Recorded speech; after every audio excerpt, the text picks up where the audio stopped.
The champagne glass shattered against the marble bar, crystal shards glittering like diamonds in the dim light of Vincent's private club. Amara's world splintered just as violently as she stared at her husband's hands on another woman's waist. She stood frozen, her breath caught somewhere between her lungs and her throat. Unable to move, the man who had vowed to love her, to protect her, to stand by her against his entire family, had just chosen someone else. And he did it in front of her. The woman who had stolen pieces of their marriage piece by piece, meeting after meeting.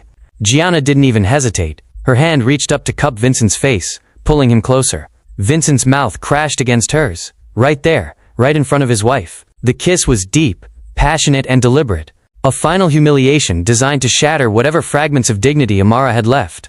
Gianna's laughter filled the club, sharp and cruel, slicing through the thick silence like a blade through marble. She looked at Amara with eyes that gleamed with victory, her designer dress clinging perfectly to her body, her Italian heritage worn like armor.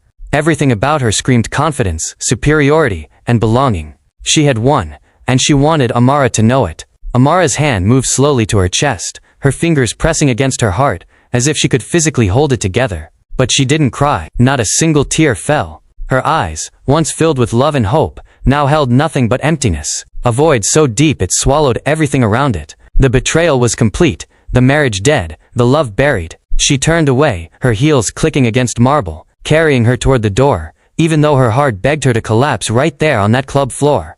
Each step felt like dragging herself through quicksand, heavy and suffocating. Her world was crumbling, brick by brick, and she could do nothing but watch it fall. Then her phone lit up. The screen glowed in the dim corridor, cutting through the darkness like a beacon. The name flashed across the display, Sophia. Amara's hands trembled as she lifted the phone to her ear. Before she could speak, her daughter's voice poured through, innocent, sweet, oblivious to the nightmare unfolding on the other end. "Mommy, where are you? Why are you taking so long? Are you coming home with Daddy?" The words pierced through Amara like arrows. Her vision blurred, her chest tightened. The tears she had been holding back threatened to spill, but she clenched her jaw, forcing them down. She couldn't answer. She couldn't speak. If she opened her mouth, everything inside her would come pouring out. The pain, the rage, the soul-crushing heartbreak. So she did the only thing she could do. She ended the call. The screen went black, and Amara walked out of that club, leaving behind the man she had loved for 9 years and the life she had built with him. But this wasn't where it began. No, the cracks in their marriage had started long before tonight. Long before Gianna. Long before Vincent's family made it clear that Amara would never be enough. And if you want to understand how a love once so powerful, a love that defied organized crime families and cultural barriers, could turn into something so ugly, so devastating, so utterly broken, you need to know the whole story. If you're new to my channel, welcome. Please hit that subscribe button and turn on the notification bell so you never miss a story like this. Trust me, you'll want to see how this unfolds, because what happens next will leave you speechless.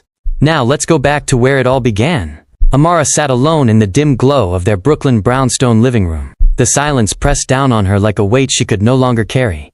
The walls, once filled with laughter and warmth, now felt cold and foreign, as though the love that had built this home had been slowly drained away, leaving nothing but hollow echoes. For 9 years she had poured everything into this marriage. Her dreams, her career, her very identity. But lately, it felt like she was fighting a war she could never win. In the next room, Sophia slept peacefully, curled beneath her blankets, her small chest rising and falling in rhythm with her innocent dreams. She had no idea that the world she knew was unraveling. No idea that her father had become a stranger. No idea that her mother spent every night waiting for a man who no longer cared to come home. Sophia was the only light left in this house. Her bright eyes, her endless questions, her laughter that still managed to break through the darkness. She was the reason Amara had stayed this long. The reason she had endured the loneliness, the racism from Vincent's family, the unanswered calls that had become routine. Amara had promised herself she would never let Sophia feel abandoned, even if it meant sacrificing her own happiness. Even if it meant living with a man who had stopped defending her. Vincent had changed. The passion in his touch had disappeared. The way he used to look at her, like she was his whole world, had faded into cold indifference. His silence spoke louder than any argument ever could. He had stopped trying, stopped caring. And Amara had grown numb to the empty promises, the half-hearted apologies, the excuses that tasted like poison on his tongue. But tonight felt different. The unanswered calls were too many. The excuses are too rehearsed. The distance between them is too vast to ignore. She had spent countless nights waiting for him, praying he would walk through that door and be the man she married. But those prayers had gone unanswered, and tonight, something inside her finally snapped. The decision moment. Checking on daughter, then taking action. Amara stood slowly, her body heavy with exhaustion and heartbreak. She walked to Sophia's room and stood in the doorway, watching her daughter sleep. She leaned down and pressed a soft kiss to her forehead, her heart aching with a truth she couldn't yet speak. Sophia was growing up in a house where love no longer lived, and no matter how hard Amara tried to shield her from it, the truth was creeping in. She returned to the living room, her mind racing. The silence of the brownstone felt suffocating, amplifying the void her marriage had become. She had been living with this pain for so long, but tonight, something shifted. She couldn't keep pretending, not when she knew he was hiding something, not when she knew he was with someone else. Her phone sat on the coffee table, the screen dark and lifeless. She stared at it for a long moment, her breath shallow. Then, with trembling hands, she picked it up. Her fingers hovered over the screen, hesitation gripping her chest like a vice. She had never done this before, never invaded his privacy, never stooped to the level of tracking him like some desperate, paranoid wife. But desperation had a way of reshaping boundaries, of turning pride into survival. She opened the tracking app, something she had installed months ago during a moment of weakness, but had never once used until now. The app loaded slowly, each second stretching into eternity. Then, the map appeared. A red dot pulsed on the screen, marking his location with brutal clarity. Her breath caught. Vincent's private club in Tribeca, less than 20 minutes away, close enough to reach, close enough to confirm what her heart already knew, but her mind refused to accept. Vincent wasn't working late. He wasn't stuck in traffic. He wasn't dealing with family business emergencies. He was at his club with someone else, while his wife sat at home waiting, and his daughter slept dreaming of a father who would never deserve her love. The emotional realization and resolve. Amara stared at the red dot, her vision blurring with unshed tears. The realization hit her like a tsunami, drowning her in waves of betrayal and rage, and soul-crushing pain. But beneath it all, something else stirred, something cold and sharp and resolute. Enough. She grabbed her coat, her movements mechanical, her mind numb. She glanced once more at Sophia's room, guilt stabbing through her chest. But she couldn't turn back now. She had to know. She had to see it with her own eyes. She had to face the truth that had been haunting her for months. The journey to confrontation. The clock on the wall read 8:30 p.m. The last light of the day was fading, casting long shadows across Brooklyn's streets as she stepped outside. The cold evening air bit at her skin, but she barely felt it. Her footsteps were quiet but steady, each one carrying her closer to the moment that would change everything. The world outside felt muted, as though it were holding its breath alongside her. Other people walked past, couples laughing, professionals heading home, tourists taking photos, all lost in their own lives, oblivious to the storm raging inside her.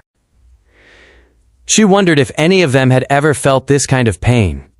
If any of them knew what it was like to love someone so completely, to sacrifice everything for them, only to watch them destroy you piece by piece. The club loomed ahead, its understated elegance cutting through the darkness of the Tribeca street. This was their place. The club Vincent had built with her legal advice, utilizing her connections and expertise. Now he was using it to betray her. Amara's hands trembled as she pulled out her phone and dialed his number. Once, twice, 3 times. Each call went unanswered. Each ring felt like a knife twisting deeper into her heart. She stood outside the private entrance, the one only family used. Her tracking app still showing that red dot, her finger hovering over the screen. The silence on the other end of those calls told her everything she needed to know. He wasn't going to answer. He didn't care. He was too busy with her. Amara pulled out her key, the one Vincent had given her years ago, probably forgotten she still had, and pushed the door open. The scene before her felt like something out of a nightmare. 9 years ago, Amara Washington didn't believe in fairy tales, but when Vincent Castellano walked across that ballroom at the Manhattan Children's Hospital Charity Gala, every rational thought she'd ever had about staying away from dangerous men evaporated. He was beautiful in that devastating Italian way, dark hair, perfectly styled, sharp jawline, eyes that held secrets she wanted to uncover. At 27, she was a rising star at Morrison and Blake, the kind of corporate attorney who could dismantle a merger agreement before her morning coffee. She wore ambition like armor. But when Vincent handed her a champagne flute and said, "I know what you're thinking, Castellano, that name comes with a reputation," she found herself smiling despite every warning bell going off in her head. "I'm not what you think," he continued, leaning closer, his cologne expensive and understated. I'm trying to build something different. Legitimate. My father's world isn't mine. The way he looked at her, like she was the only person in a room full of Manhattan's elite, made her believe him. 6 months later, she was in love. The kind of love that makes you reckless, that makes you ignore the concerned calls from your mother in Atlanta, that makes you say yes when a mobster's son asks you to marry him. Meeting the Castellanos should have been her first clue to run. The Long Island estate was massive, intimidating, old money, trying desperately to look legitimate. Francesca Castellano opened the door in pearls and judgment, her smile never reaching her eyes. Vincent's told us so much about you, how exotic you are. The word hung in the air like a slur disguised as a compliment. Don Antonio looked up from his newspaper, assessed Amara like she was a business deal he was already rejecting, and said, "An attorney. That's ambitious for a woman." The dinner that followed was a masterclass in microaggressions. "Where are you really from?" Francesca asked 3 separate times, as if Atlanta wasn't a sufficient answer. "Your hair is so interesting. Is it real?" An aunt touched Amara's braids without permission. "Do you speak any other languages?" Don Antonio's brother asked, the implication clear. They doubted she spoke English properly. Vincent squeezed her hand under the table. "Mom, Dad, stop. She's amazing." But his defense was weak, apologetic, like he was asking permission for her to exist in their world. Amara saw the red flags, glaring, impossible to miss, but she loved him. And love, she'd learn, makes you stupid. Their wedding was small because Don Antonio refused to fund what he called a mistake. Half the Castellano family didn't attend. Francesca wore black, actual mourning attire to her own son's wedding. Amara's family flew up from Atlanta, her mother's face tight with worry the entire day, her father pulling her aside to whisper, "It's not too late to change your mind, baby girl." But Vincent promised her, they'll come around, give them time.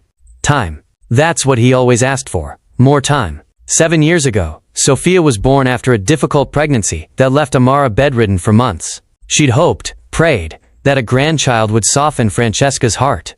When the nurse placed Sophia in her arms, Amara saw perfection. Olive skin, loose curls that would tighten as she grew, Vincent's intense eyes and her beautiful brown face. Francesca's first words, standing at the hospital room doorway, were, "Well, at least she's light-skinned. She could pass." Amara felt something inside her die. Her daughter's worth was measured before she was even a day old, by how close to whiteness she appeared. Vincent touched her shoulder. "She doesn't mean it like that." But she did. And Amara knew it. The erosion happened slowly, like rust eating through metal. Amara gave up her partnership track at Morrison and Blake, because Vincent's mother made comments about career women neglecting their families. At Castellano gatherings, conversations switched to Italian, the moment she entered a room. Sophia started noticing. "Mommy, why doesn't Nona hug me like she hugs cousin Marco? How do you explain colorism to a 6-year-old? Vincent spent more nights at the club, came home later, and offered fewer explanations. Amara waited up, hoping each night would be different, that he'd finally choose her over their approval. But he never did. She was married but alone, living in a beautiful brownstone that felt like a prison. Last Tuesday, Amara looked in the mirror and didn't recognize herself. At 36, she looked tired, diminished, like someone had turned down her brightness. Sophia asked, "Mommy, why are you sad all the time?" And Amara forced a smile she didn't feel. "I'm not sad, baby. Mommy's just tired." Vincent canceled dinner again. Family business, you wouldn't understand. And Amara found a receipt in his jacket pocket. Lucia's is the most expensive Italian restaurant in Manhattan. The date matched a night he'd claimed he was in an emergency meeting. Her instinct screamed what her heart refused to accept. Something was very wrong. Tomorrow, she decided, she'd find out the truth, even if it destroyed her. The morning after finding the receipt, Amara moved through her routine on autopilot.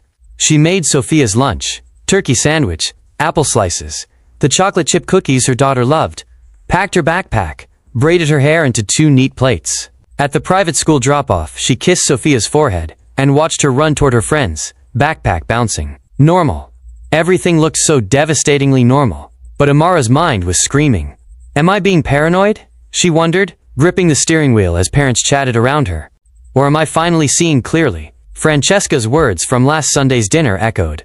Vincent needs a wife who understands our ways. The way she'd looked at Amara when she said it, pity mixed with satisfaction, made Amara's stomach turn even now. She checked Vincent's calendar on her phone. He'd synced it months ago, back when he still pretended to include her in his life. Today's entry, property inspection, Tribeca, 10 a.m. She glanced at the clock. 10:47 a.m. She could be there in 20 minutes. Her hands trembled as she started the car. "I'm going to his club," she whispered to her reflection. The decision felt like stepping off a cliff. The drive through Manhattan was a blur of memories she didn't want. She passed Café Luxembourg, where Vincent had taken her on their first real date, where he'd ordered in Italian and translated everything, where he'd told her she was the most intelligent woman he'd ever met.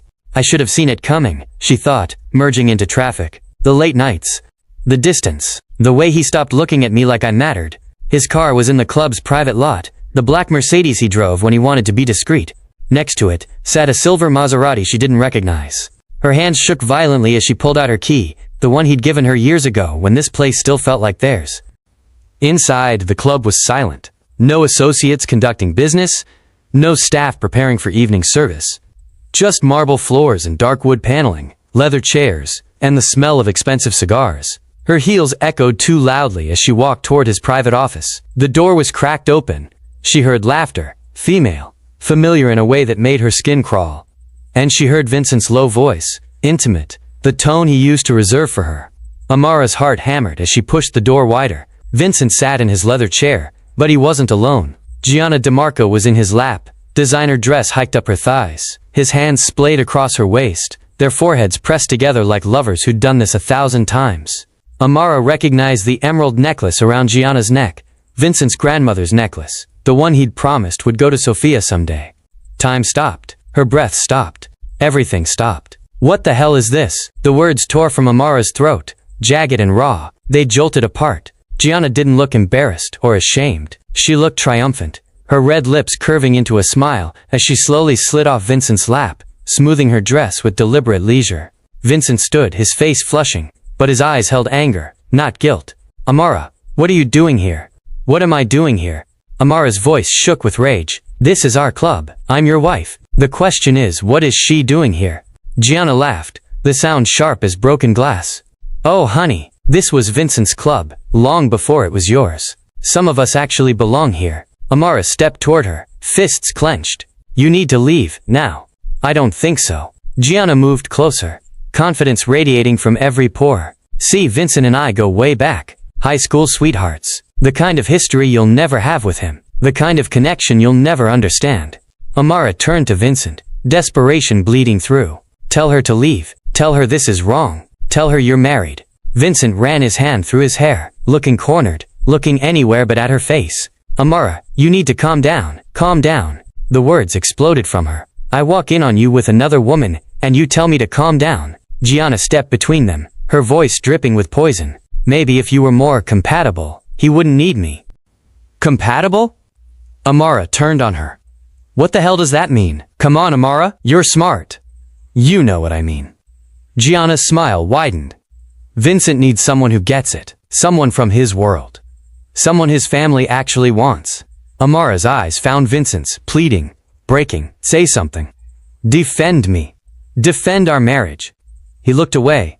Just looked away. "His family never wanted you." Gianna continued, relentless. "His mother told me herself. That woman trapped my son." Those were her exact words. "Vincent." Amara's voice cracked. "Look at me. Tell me this means nothing. Tell me you still love me." Finally, Vincent met her eyes, and the words that came out of his mouth destroyed everything. "Maybe this was a mistake. Maybe my family was right. Gianna understands this life. She understands who I am, what I need. You never did. You never could." Something inside Amara shattered. She grabbed the champagne bottle from the bar cart and hurled it against the wall. Crystal exploded, expensive liquor dripping down the paneling like blood. Vincent reached for her. "Amara, wait." She jerked away, her voice ice. "Don't touch me." Gianna's laughter followed her as she backed toward the door. Some women just aren't cut out for this life. Amara ran. Through the empty club, past the leather chairs and marble floors, out into the bright afternoon that felt wrong, too normal, too oblivious to the fact that her world had just ended. She made it to her car before the hyperventilating started. Great gasping sobs that she couldn't control. Her phone rang. The school. She forced her voice steady through sheer will. "Hello? Hi, Mrs. Castellano. Just checking if you'll be picking Sofia up early for her dentist appointment." The appointment. She'd completely forgotten. "Yes, I'll be there soon." She looked at herself in the rearview mirror.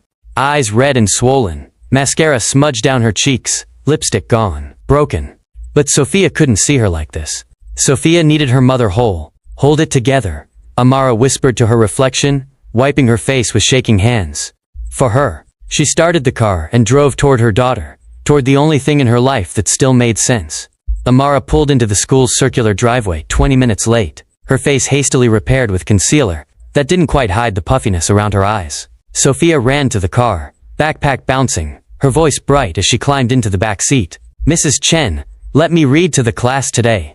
I did all the voices and everything, and Tommy said I should be an actress and… She stopped mid-sentence. Mommy, you okay? Your eyes look funny. Just allergies, baby. The lie tasted like ash. Sophia's expression shifted, too perceptive for 8 years old. You're lying. Adults always say allergies when they've been crying. Amara gripped the steering wheel tighter, and said nothing. What could she say? In the dentist's waiting room, while Sophia flipped through a highlights magazine, Amara stared at her phone. 10 missed calls from Vincent. The text made her nauseous. We need to talk. It's not what you think. Amara, answer me. You're overreacting. She deleted them one by one, her thumb steady, even as her heart raced. He wasn't sorry. He was managing the situation, controlling the narrative, making sure she stayed in line, just like he always did. On the drive home, Sophia asked, "Where's Daddy?" He said he'd be home for dinner tonight. Amara's hands tightened on the wheel. Daddy has work stuff. Sophia was quiet for a moment, then said, "He always has work stuff. Why doesn't he have mommy stuff?" The innocence of that question, the brutal clarity of a child who saw what adults pretended not to, broke something fundamental in Amara. No more lies. If Sophia was old enough to notice, she was old enough for age-appropriate truth. At home, Amara made spaghetti mechanically, the routine of boiling water and stirring sauce giving her something to focus on besides the hole where her heart used to be. Sophia did homework at the kitchen table, hunched over math problems, occasionally asking questions Amara answered on autopilot. 7 o'clock came and went. Vincent's usual time. 8 o'clock. Still nothing. At 9, approaching Sophia's bedtime, her daughter looked up from her book. Is Daddy coming home tonight? Amara set down the dish towel. I don't know, sweetheart. The key turned in the lock at 10:30 p.m. Amara had been sitting in the dark living room for an hour, waiting, her anger crystallizing into something cold and hard. Vincent walked in, loosening his tie, and froze when he saw her silhouette. We need to talk. Now you want to talk. Amara's voice was eerily calm. After humiliating me in front of your mistress, keep your voice down. Sophia might hear. She stood, her laugh bitter. Oh, now you care about what Sophia hears. Vincent ran a hand through his hair, the gesture she used to find endearing, now just exhausting. Look, things have been complicated. Complicated. That's what you're calling this. My family has been on me. Dad's health is declining. They need me to make certain decisions. Decisions? Amara stepped closer. Is that what Gianna is? A decision? She understands the pressure I'm under. She knows what it means to be part of this life. I've been part of this life for 9 years. Her voice rose despite her best efforts. I gave up my career for you. I isolated myself from my friends for you. I let your family treat me like I'm nothing for you. What more do you want? Vincent's jaw tightened, and when he spoke, the words were devastating in their honesty. I want a wife my family respects. I want a life that doesn't feel like I'm constantly choosing between my family and my marriage. You want Gianna. It wasn't a question. His silence was answer enough. Get out. This is my house. Then I'll leave. You're not taking Sophia. His voice turned sharp, threatening, the mob boss bleeding through the husband facade. Amara looked at him, really looked at him, and saw a stranger. Watch me. What they didn't know was that Sophia had crept to the top of the stairs, her stuffed elephant clutched to her chest, tears streaming silently down her face as she heard her parents' marriage implode. When she heard footsteps approaching, she ran back to her room and dove under the covers, her small body shaking. An hour later, Amara checked on her daughter and found her awake, staring at the ceiling with red-rimmed eyes. Oh, baby. She sat on the bed, and Sophia immediately curled into her side. Mommy, are you and Daddy getting divorced? Amara's throat tightened. Baby, where did you hear that word? I heard you fighting. You said watch me. You meant you're leaving, right? And taking me? Oh, sweetheart. I'm so sorry you heard that. Sophia's voice was small, breaking. Is it because of that lady? The one from Daddy's office? Is she the reason Daddy doesn't love us anymore? Daddy loves you very much, Amara said automatically, then stopped. No more lies. This is between grown-ups. But does he love you? The question hung in the dark room, too heavy for a child to carry. Amara couldn't lie. Not anymore. I don't think he does. Not anymore. Not the way he should. Sophia was quiet for a long moment. Then, Nana said we don't belong here. I heard her tell Daddy that we're not, quote, not real Castellanos. Is that true? Something fierce and protective rose in Amara's chest. She cupped Sophia's face, making her daughter look at her. You listen to me, Sophia Marie. You are brilliant, beautiful, and strong. Your skin is gorgeous. Your hair is perfect. You are exactly who you're supposed to be. And anyone who makes you feel like you need to be different doesn't deserve you. Not your grandmother, not anyone, not even Daddy. The full weight of that realization crashed over Amara. Not even Daddy. Sophia's voice was barely a whisper. Can we go somewhere they can't make us feel bad anymore? Would you want that? To go somewhere new? Only if you're happy there. You haven't been happy in a long time, Mommy. I see it. Amara broke then, pulling her daughter close, both of them crying quietly in the dark. And in that moment, holding the only person in this city who truly loved her, Amara made her decision. They were leaving. Not someday. Not eventually. Soon. Before Vincent and his family could poison one more day of their lives. Before Sophia internalized one more message that she wasn't enough, they were getting out, and Amara would burn every bridge necessary to make it happen. Chapter 4. The invitation arrived 3 days after the confrontation, delivered by courier in cream cardstock, with gold embossing that screamed old money. Don Antonio Castellanos' 75th birthday celebration. Amara and Vincent hadn't spoken since that night. They lived in the same house like ghosts haunting different rooms. Sophia found the invitation on the kitchen counter and squealed, "Nono's party. I love going to his house. Will there be other kids?" Her excitement was a knife to Amara's heart. She debated not going, claiming illness, anything to avoid another evening of Francesca's cutting remarks, and Don Antonio's dismissive glances. Vincent found her in the kitchen that evening. The first words he'd spoken to her in 72 hours. "You need to be there. For appearances." Amara looked up from her laptop, her laugh hollow. "Appearances? That's all I am to you, isn't it?" "An appearance." He didn't deny it, just walked away. The day of the gala, Amara stood in front of her closet for 20 minutes, before selecting the emerald green Valentino gown Vincent had bought her for their 5th anniversary. If she was going to be destroyed, and she knew she was, could feel it coming like a storm, she'd look like royalty doing it. She styled her natural hair in intricate braids, woven with gold thread, her makeup flawless, her armor complete. In the mirror, she barely recognized herself. Sophia twirled in her pink dress, oblivious and beautiful. Vincent emerged in his tuxedo, handsome as always, and couldn't meet Amara's eyes. The Castellano estate was a monument to legitimized crime. Sprawling mansion on acres of manicured Long Island grounds, circular driveway packed with Mercedes and BMWs and Maseratis.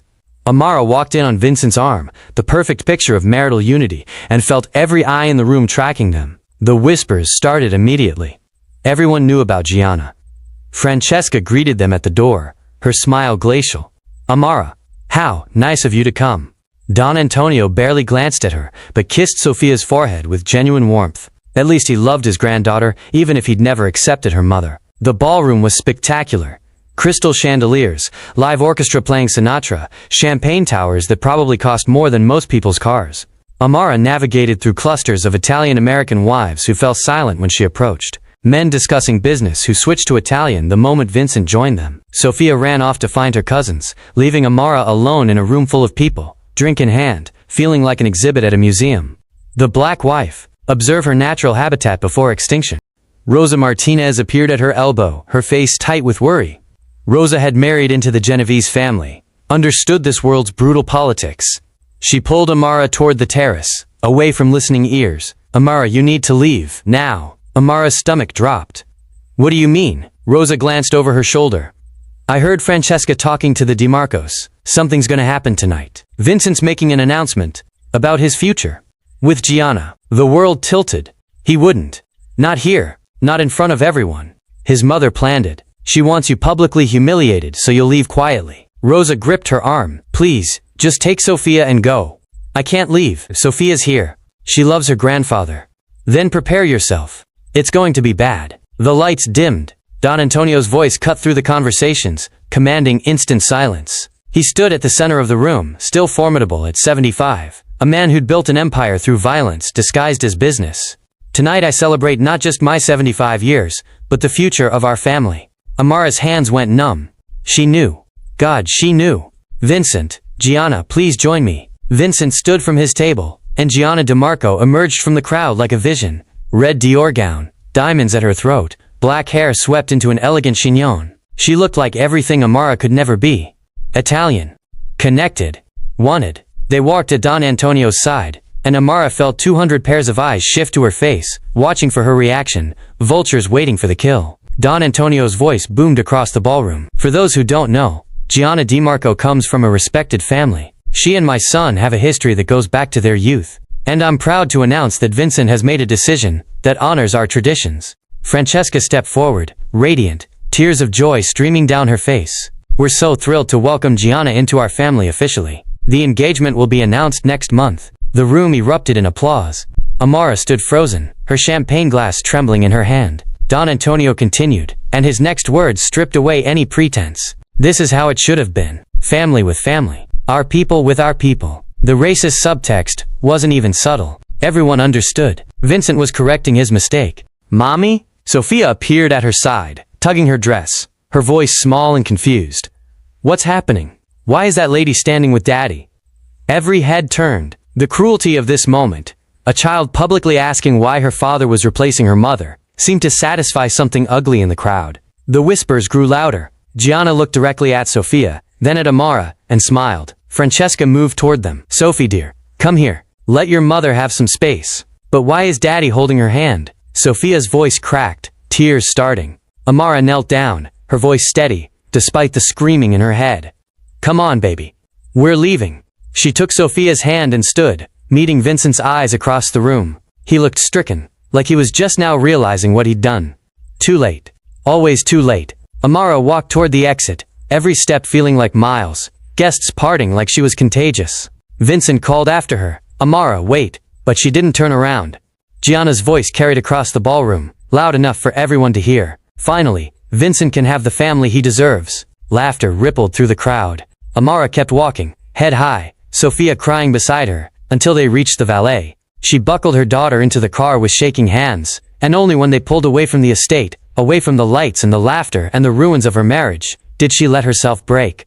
Mommy, I don't understand, Sophia sobbed in the back seat. Is Daddy marrying that lady? But he's married to you. Baby, sometimes grown-ups make terrible choices. Amara's own tears fell now, hot and furious. I don't want her to be my new mommy. She will never be your mommy. Amara's voice turned fierce. I am your mother. No one will ever replace me. Can we go away, far away, where nobody knows us? The decision crystallized in that moment, sharp and clear.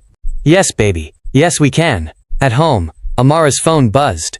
Unknown number. The text made her blood run cold. You were never good enough for our family. Now everyone knows it. Do yourself a favor, and leave quietly. We'll make it worth your while financially. But Sophia stays. Francesca. They wanted to buy her out and keep her daughter like she was nothing. Disposable. A surrogate who'd outlived her usefulness. Amara typed a response.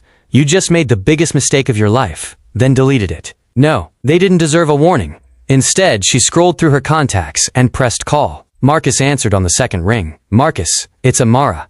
I need your help. I'm ready to disappear. Amara woke in the guest room where she'd been sleeping for the past week. The morning light, filtering through curtains she'd bought when this house still felt like home. Vincent never came back last night. She checked her phone. Nothing. He was with Gianna, probably at her apartment, planning their future while his present family disintegrated.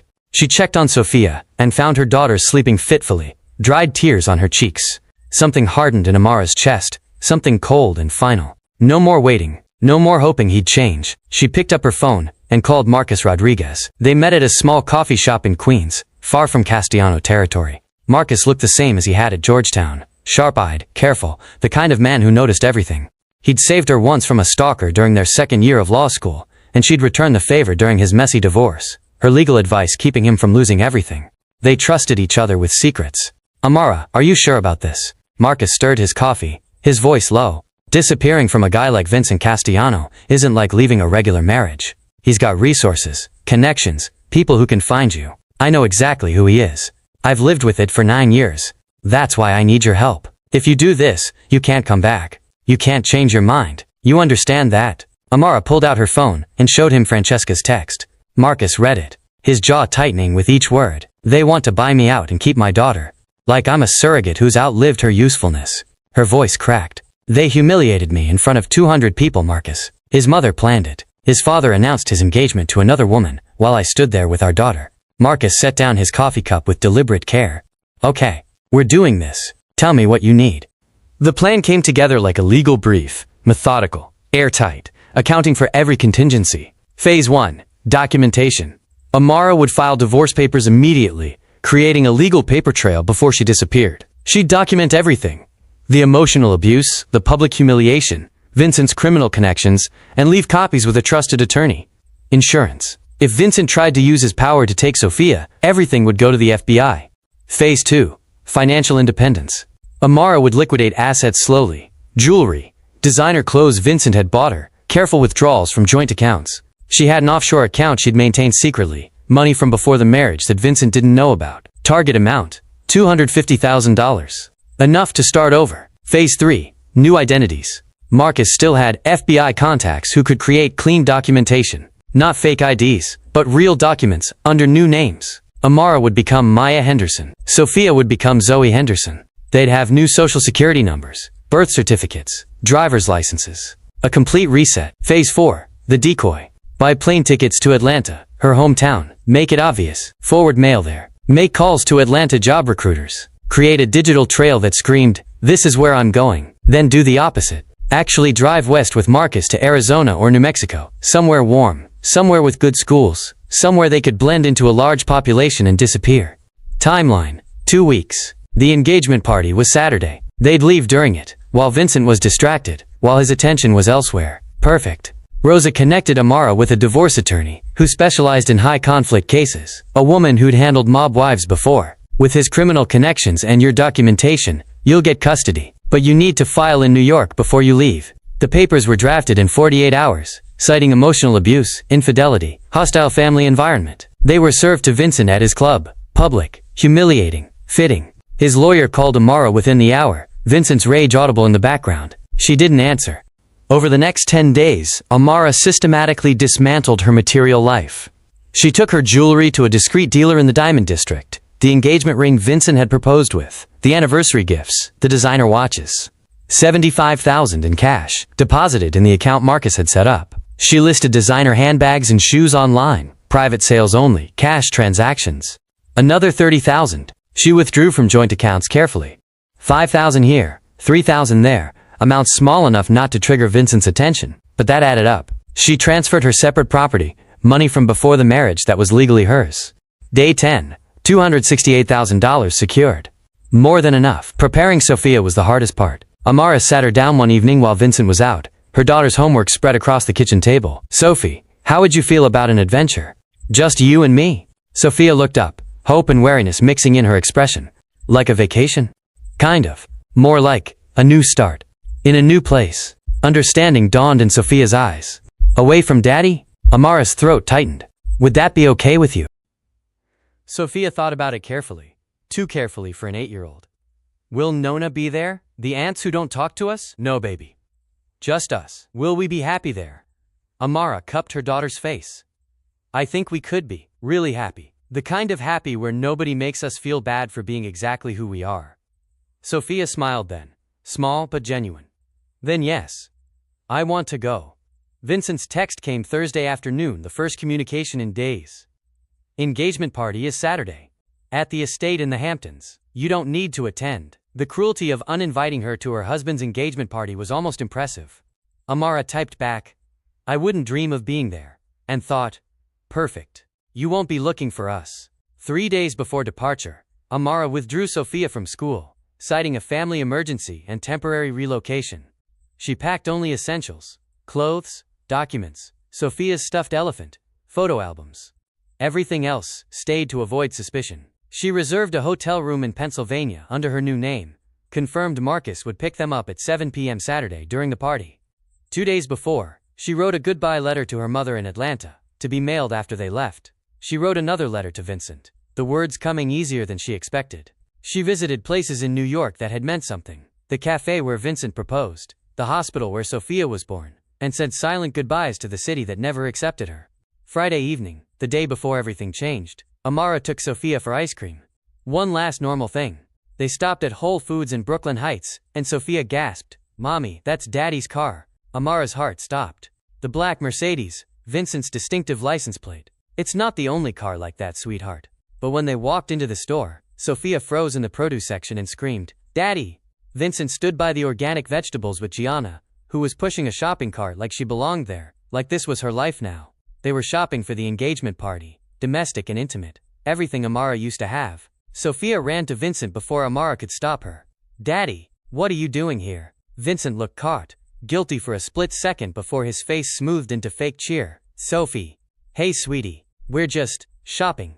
Sophia noticed Gianna, and her face crumpled. "Who is she? Why is she with you?" Gianna knelt down, her smile syrupy. "Hi there, Sophia. I'm Gianna. Your dad and I are friends." Sophia looked at Vincent, then at Gianna, then back at her father. "Is she the lady from the party? The one you're going to marry?" The produce section had gone silent. Other shoppers stared. Vincent ran his hand through his hair. "Sophie, it's complicated.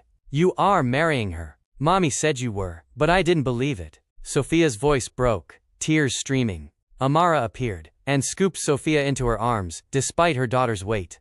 "We're leaving." Vincent reached for them. "Amara, wait." Gianna's voice cut through, cold and dismissive. "Let them go, Vincent. You have a party to plan." Amara met Vincent's eyes, and her voice was ice. "Enjoy your party. Enjoy your new life. You'll never see us again after tomorrow." Vincent laughed, not taking her seriously. "Don't be dramatic." Amara turned away, Sophia sobbing into her shoulder.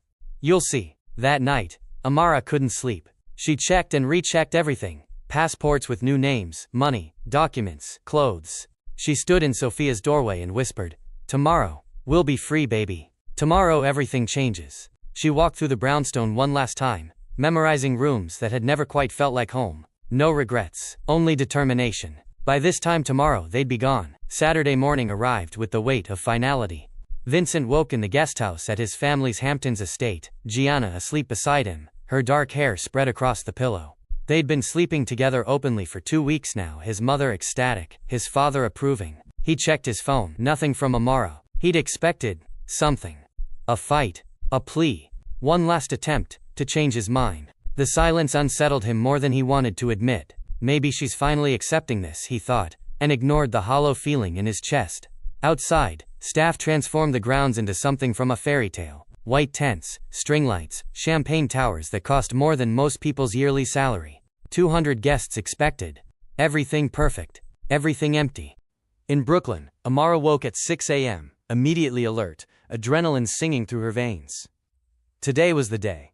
She made Sophia's favorite breakfast, pancakes with strawberries arranged in smiley faces, the way she used to when Sophia was little. Normal. Keep everything normal. Sophia appeared in her pajamas, rubbing sleep from her eyes. "Mommy, are we really leaving tonight?" Amara flipped a pancake, keeping her voice steady. "Yes, baby. Our adventure begins tonight." "Will Daddy miss us?" The question was so innocent it hurt. Amara paused, spatula in hand. "I think he will. But sometimes people don't realize what they have until it's gone." At 3 p.m., Vincent stood in front of the guesthouse mirror, adjusting his bow tie. The man staring back looked like a stranger, polished, successful, empty. His father's voice echoed in his head. "This is who you're supposed to be."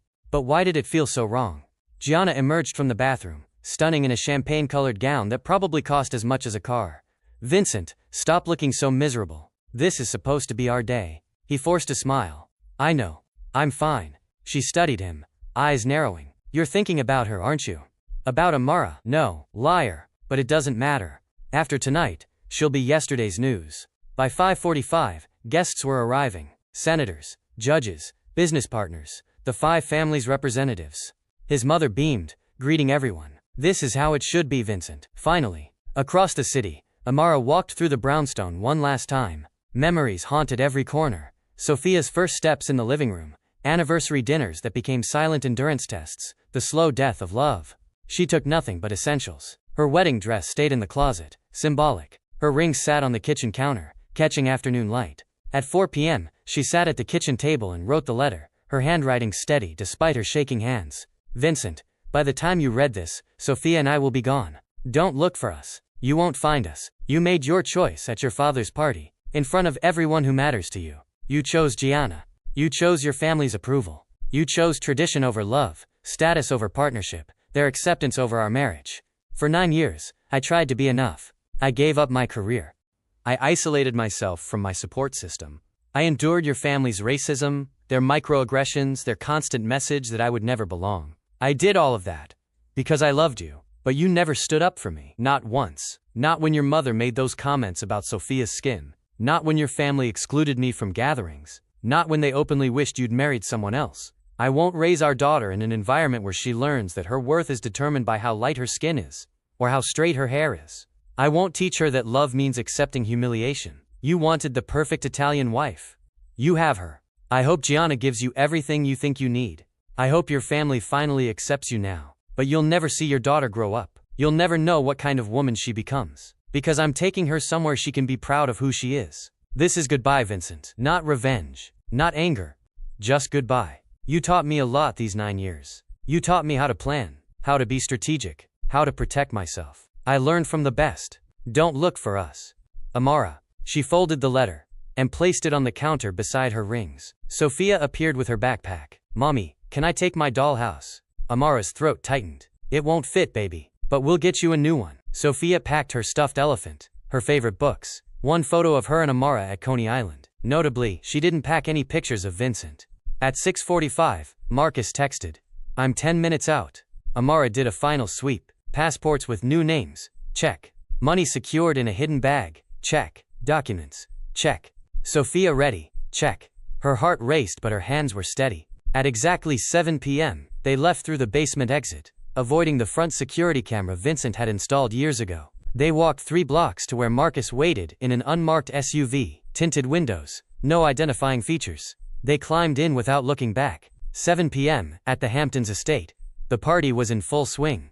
Vincent stood near the champagne fountain, shaking hands, accepting congratulations that felt hollow. Gianna was on his arm, radiant, perfect. Everything looked right but felt catastrophically wrong. At 7:30, he checked his phone again. Still nothing from Amara. The silence gnawed at him. He pushed it down and focused on the guests. At 8:15, his father stood to give a speech about legacy and tradition. Tonight, we celebrate the correction of a mistake. Vincent winced. Guests laughed, understanding the implication. Gianna squeezed his hand reassuringly. At 8:45, toasts began. To the happy couple. Crystal glasses clinked. Vincent drank and felt nothing. His phone buzzed. Tony, his head of security. He stepped away from the party, irritation flaring. What is it? Tony's voice was tense. Sir, routine property check. The brownstone. Mrs. Castellano's car is gone. Door was unlocked. Something feels off. Vincent's blood turned to ice. I'll be right there. Gianna grabbed his arm as he headed for the exit. Where are you going? Something came up. I'll be back. Vincent, this is our party. I said I'll be back. He drove to Brooklyn, like a man possessed, running red lights, his mind racing. When he arrived at 9:45, the brownstone was dark. The door was unlocked. Amara always locked it. He walked through rooms that felt like a tomb. Amara, Sophie? Silence answered. He turned on lights and saw it. Her rings on the kitchen counter, catching overhead light like accusations. An envelope, with his name. His hands shook as he opened it, and read. Blood drained from his face. No. He called Amara's phone. Disconnected. He called her mother in Atlanta.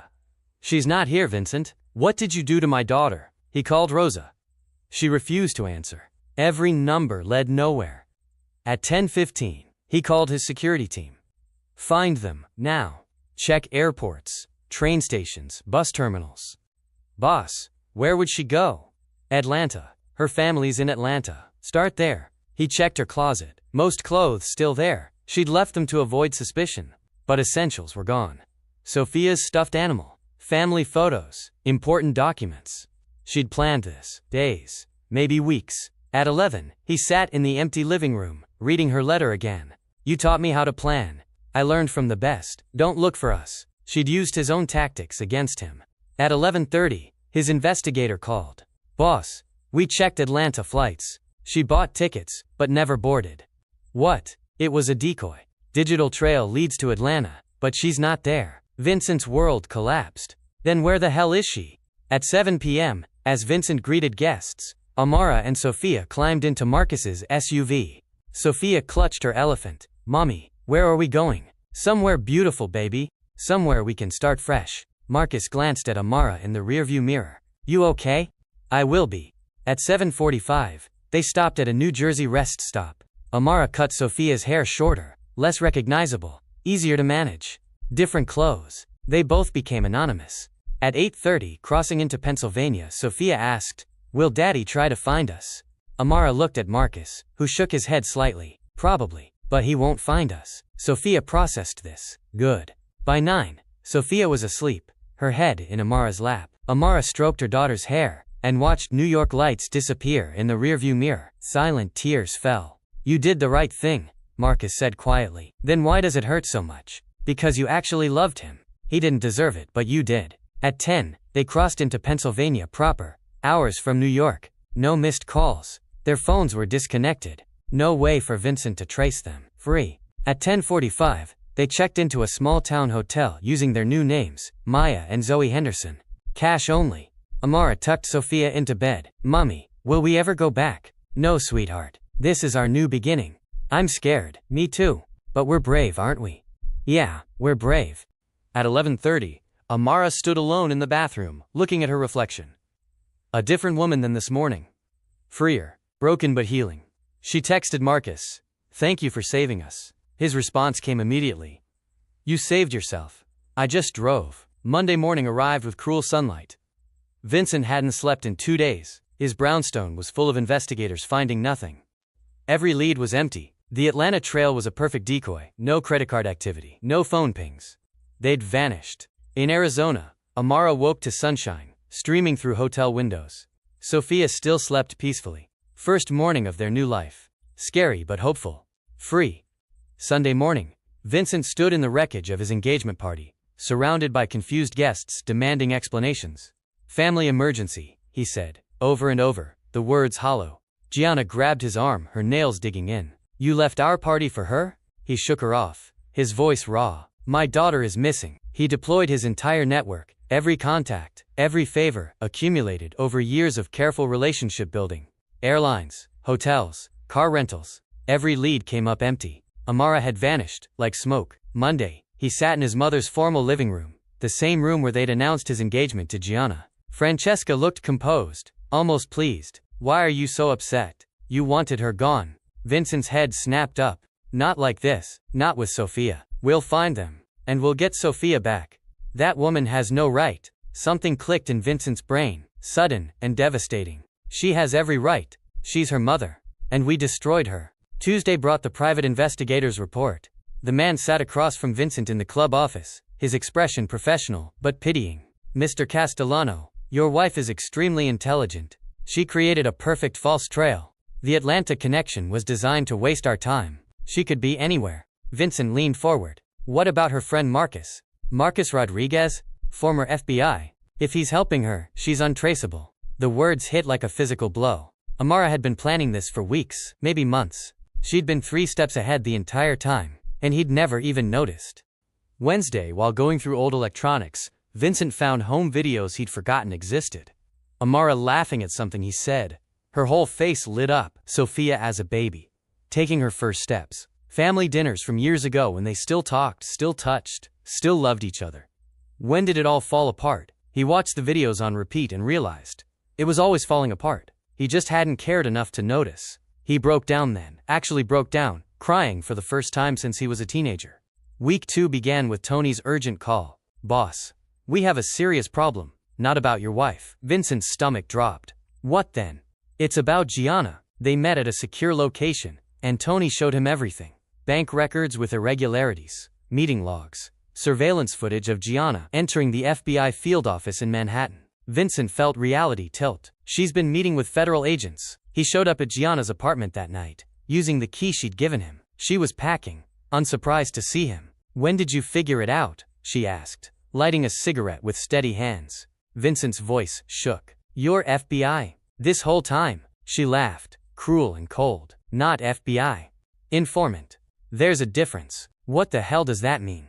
"My family was facing 50 years combined. RICO charges. The feds offered a deal. Help them build a case against the Castellanos, and my family walks." Vincent staggered backward. "You were using me." "Oh, Vincent, don't look so hurt. You were using me too.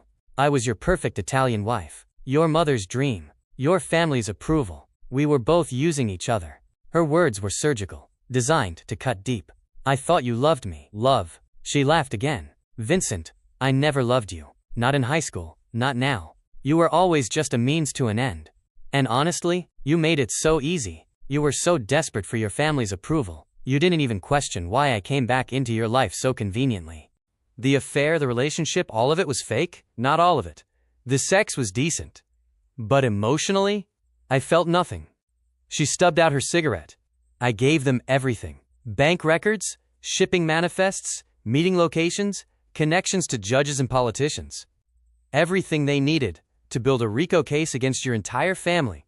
Indictments drop in about 72 hours. I'd get a good lawyer if I were you. She picked up the engagement ring he'd given her, his grandmother's ring, and tossed it at him. Thanks for the jewelry. That alone is worth $250,000.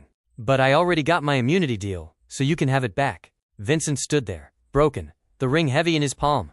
I destroyed my marriage for you. I lost my daughter for you. Gianna gathered her bags, her voice final. No, Vincent. You destroyed your marriage because you're weak. You lost your daughter because you chose your family's racism over the people who actually loved you. I just took advantage of what was already broken. Don't blame me for your choices. She walked out, and Vincent was alone. The raids came Friday at 6 a.m. FBI agents swarmed every Castellano property, the brownstone, his father's estate, the club, their legitimate businesses. Vincent was arrested, along with his father, 2 uncles, 5 associates. Charges: racketeering, money laundering, wire fraud, extortion, conspiracy. The perp walk was national news.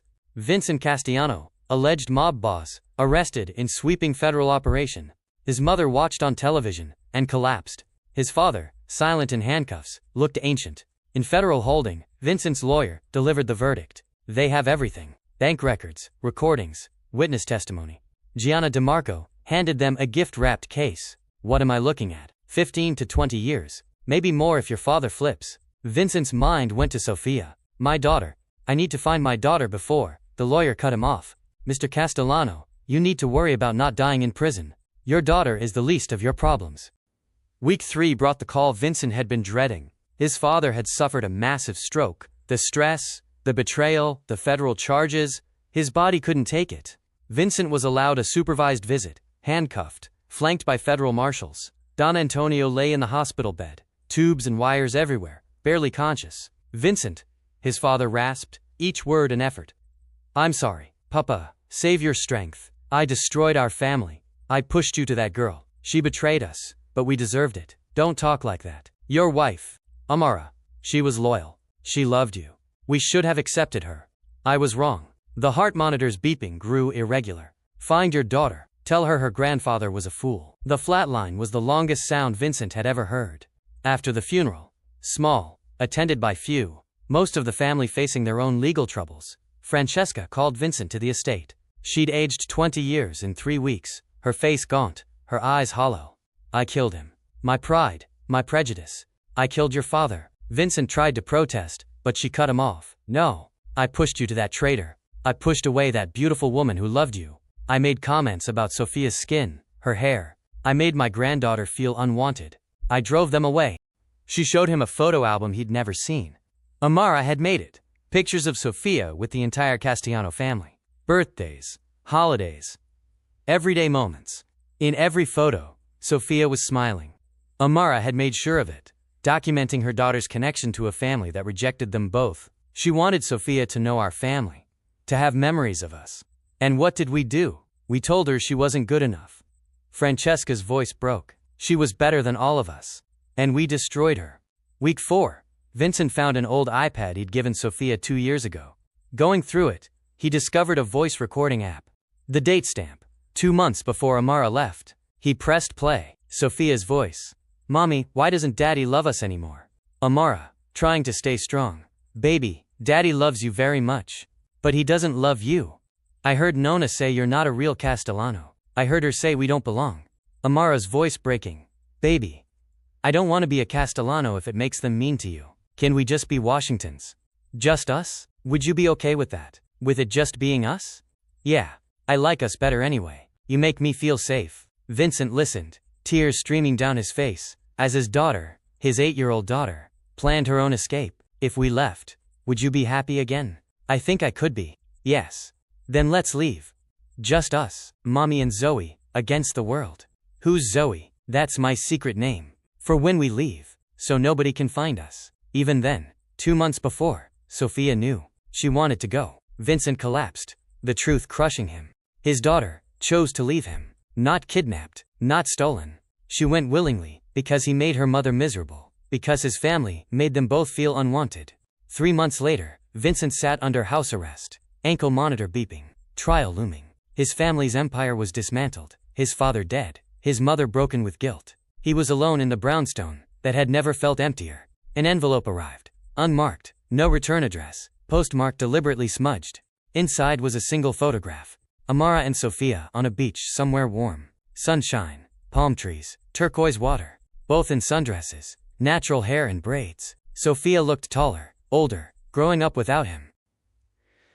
Both were smiling genuinely, the kind of smiles he never saw in their last year together.